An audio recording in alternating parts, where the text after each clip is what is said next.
O Senhor esteja convosco. Proclamação do Evangelho de Jesus Cristo segundo Lucas.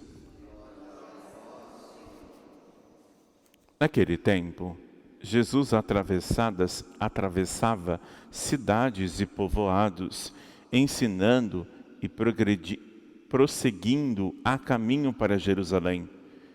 Alguém lhe perguntou: Senhor, é verdade que são poucos que salvam? Jesus respondeu: Fazei todo o esforço possível para entrar pela porta estreita. Porque eu vos digo que muitos tentarão entrar e não conseguirão.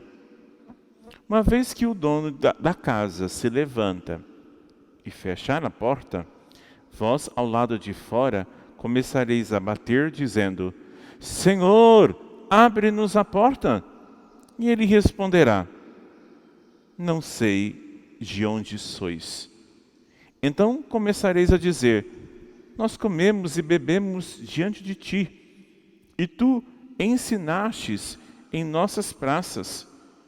Ele, porém, responderá: Não sei de onde vós sois. Afastai-vos de mim, todos vós que praticais a injustiça. Ali haverá choro e ranger de dentes.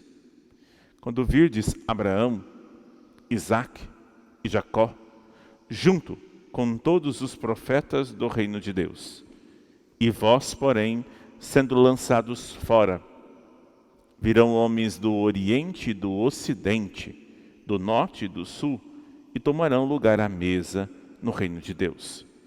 E assim, há muitos que serão primeiros, e primeiros que serão últimos. Palavra da salvação. Ó glorioso São José, aos teus pés suplicantes vos pedimos.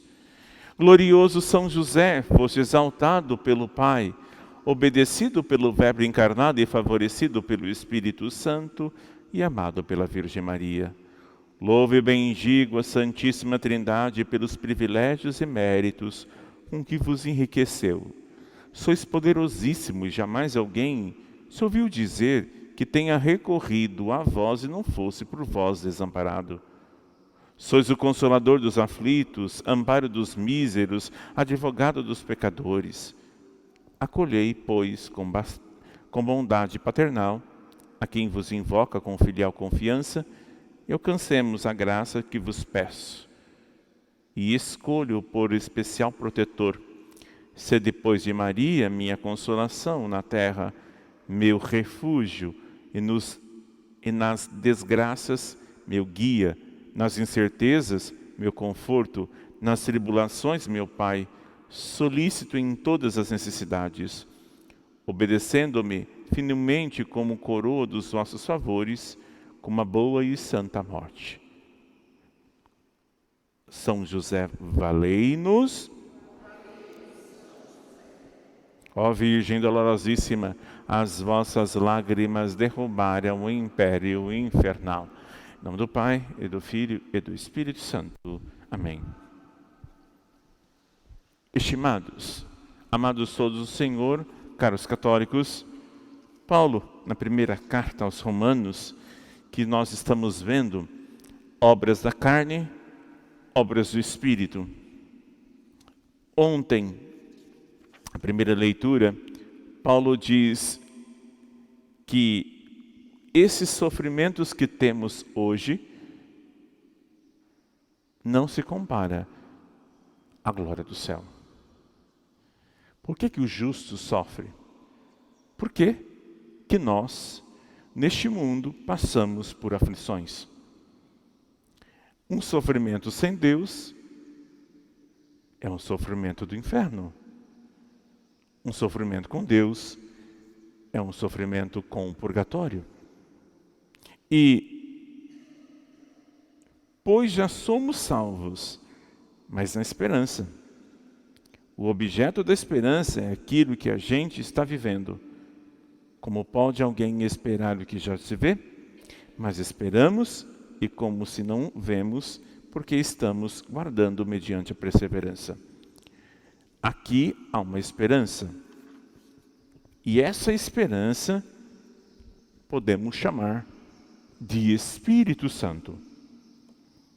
A nosso corpo, por mais que rezamos, por mais que nos santificamos, ainda tem uma tendência carnal de fazer as coisas conforme desejamos e queremos. Mas, na hora de inclinar a cabeça, voltar-se para o céu, nós falamos demais e falamos muito. Vemos coisas e enchemos de coisas durante o dia. Na hora da oração, que preencher a nossa alma da graça, nós não sabemos o que dizer e nem o que pedir. É o Espírito Santo que é o primeiro dom que faz orar em nós, que suplica a Deus por nós. Por isso que a oração do justo tem mais poder do que a oração de um pagão. Porque o pagão, ele até diz o nome de Deus, mas é uma oração boca, não é oração coração, alma e entendimento. Por isso, o Espírito suplica a Deus e Deus vai penetrar o interior. É aquele que penetra o íntimo dos corações. Sabe qual a intenção do Espírito? Para a gente não rezar e não ter ações da carne segundo a nossa boca, mas o coração.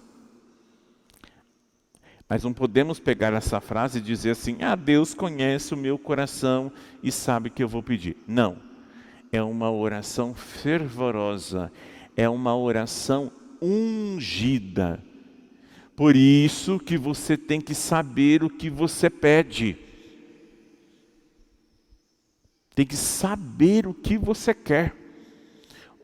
Uma hora de manhã você quer uma coisa, à tarde se arrepende, à noite quer outra. E as nossas orações é assim, Senhor, faça isso, Senhor, faça aquilo. São orações orgulhosas. Senhor, se for da tua vontade. Senhor, se queres. Por isso que o Espírito vem em nosso socorro e vai nos ensinar a rezar, sabendo que talvez neste momento ele não vai acolher. Ele acolhe a sua oração, mas ele não pode te dar agora, porque é uma oração do Espírito, é uma oração necessária. E por isso que eu iniciei a homilia dizendo, por que o justo sofre? O justo padece aqui, como na igreja padecente, que é o purgatório, purgando. Porque as obras da carne, que são pecado, chamado pecado grave e pecado venial, eles têm consequências. Eu mudei de vida, eu transformei, mas ainda eu preciso me relacionar com Deus e com os outros. E isso provoca uma ferida. Eu vou purgando durante o tempo.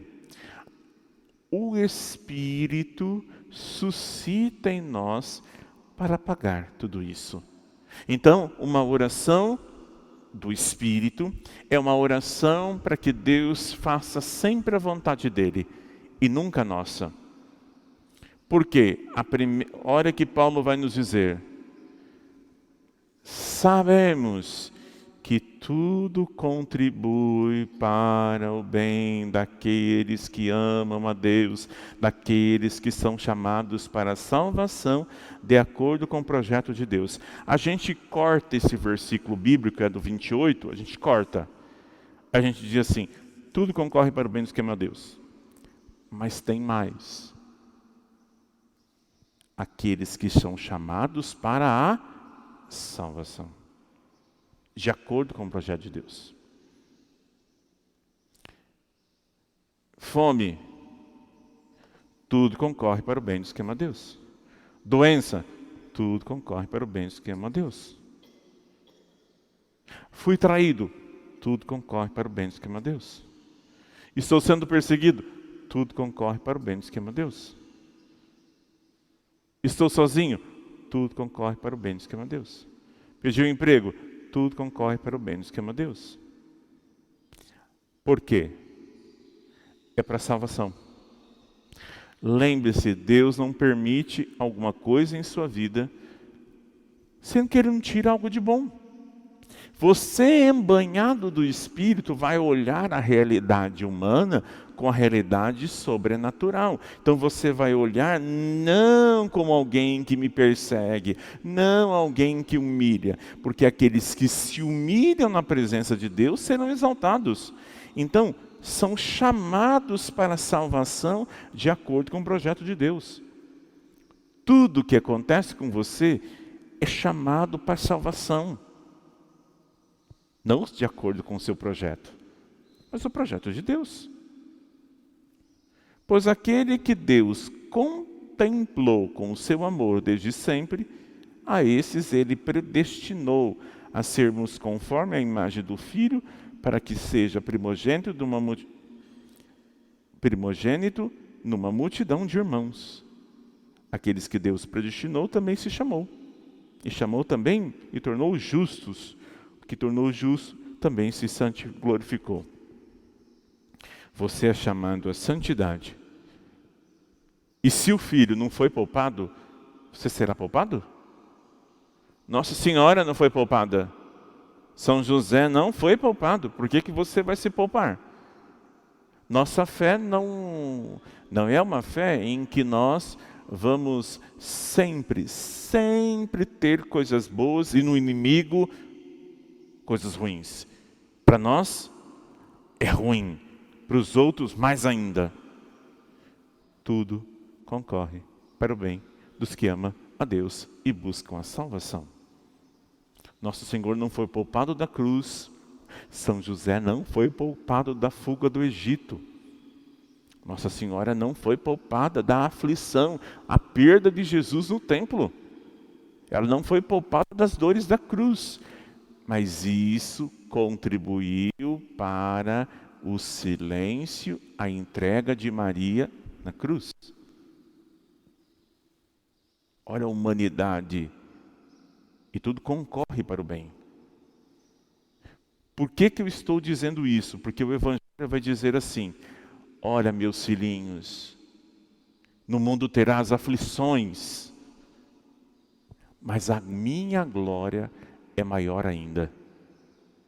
Porque lá na porta, quando eu estiver esperando você, eu vou dizer: vem, porque você passou pela tribulação, e passando pela tribulação, você lavou as vestes no sangue do Cordeiro, você fez o quê? Foi batizado, viveu a minha vida com fé, fidelidade, com o Espírito, com os sacramentos, com a oração. Então entra, porque a porta é estreita e você conseguiu. Venha, entre. Por que o justo sofre? A igreja, você, é um corpo místico. A cabeça está no céu, mas você está aqui na terra. E nós somos um membro só. E quem age em nós é o Espírito. Então nós vamos querer junto com a cabeça no céu. Por isso, lá é a porta. Ela não tem reforma, ela continua sendo estreita. Muitos que são primeiros aqui, como diz lá, serão os últimos lá.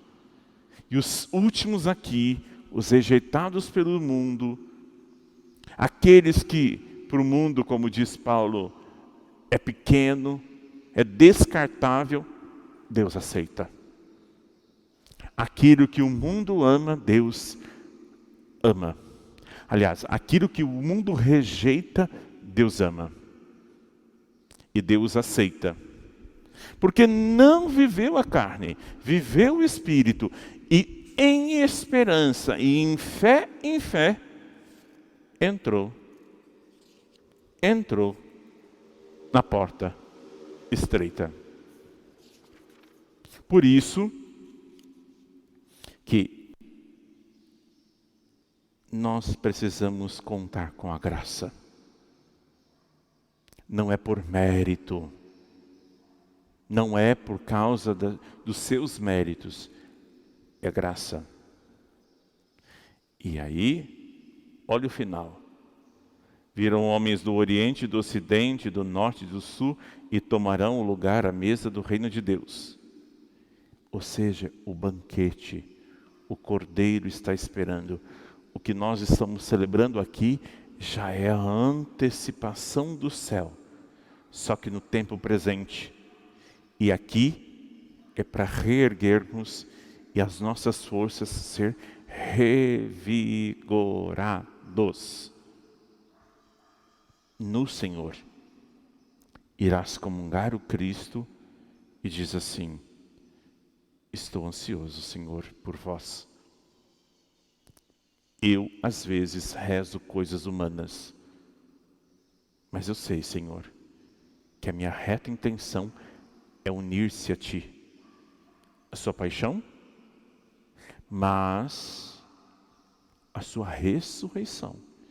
O que celebramos é a paixão e morte, mas o ressurreto, Senhor, glorioso. Quando eu pego a hóstia, que quer dizer vítima, Ele é a vítima, Ele é o altar, Ele é o cordeiro, eu ofereço em pé. O ressuscitado é aqueles que comungam na boca, de joelhos, porque diante dos reis, eu acolho o eterno em mim.